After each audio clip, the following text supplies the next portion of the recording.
নমস্কার বন্ধুরা, তোমরা সবাই কেমন আছো? আশা করি সবাই ভালোই আছো। তো আজকে আবার দুটো রান্না নিয়ে চলে এসেছি। তো আজকে করবো মুগের ডালের সঙ্গে চিকেন কষা। তো প্রথমে ডালটা আমি ভালো করে ভেজে নিয়েছি, ভেজে নিয়ে জল দিয়ে দিলাম। জলটা ফুটে আসলে এবার লঙ্কাগুলো দিয়ে দেবো। লঙ্কাটা দিয়ে ডালটা যখন সিদ্ধ হয়ে যাবে পরিমাণ মতো জল দিয়ে দেবো।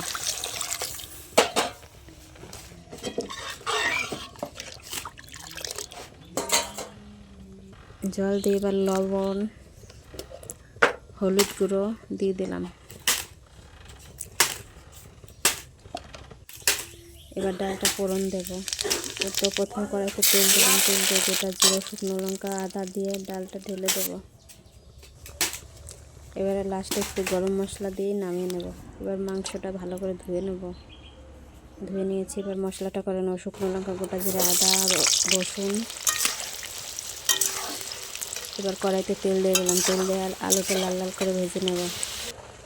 ভাজা হয়ে গেছে, আবারও একটু তেল দিয়ে দিলাম। তবে শুকনো লঙ্কা, গোটা গরম মশলা, জিরে, পেঁয়াজ কুচি,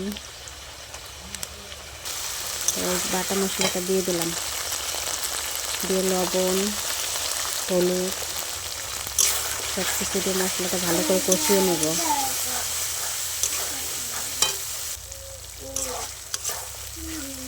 ভালো করে কষিয়ে নেব যখন তেল না ছাড়বে।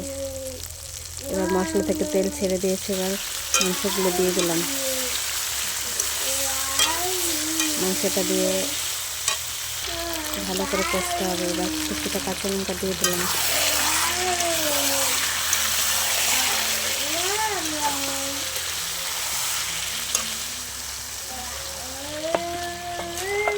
এবার ঢেকে দেবো। এবার ঢাকনাটা খুলে আর একটু সময় নাড়াচাড়া করে নেব।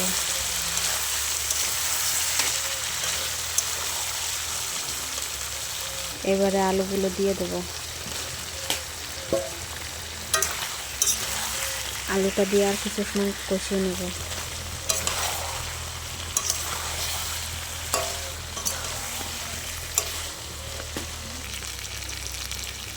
এবারে পরিমাণ মতো জল দিয়ে দেবো। জলটা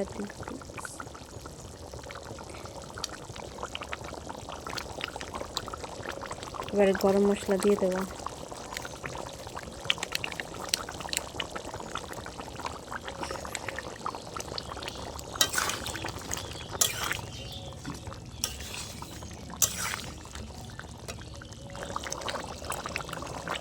চিকেন মশলা দিয়ে দিলাম। দিয়ে আর কিছুক্ষণ সময়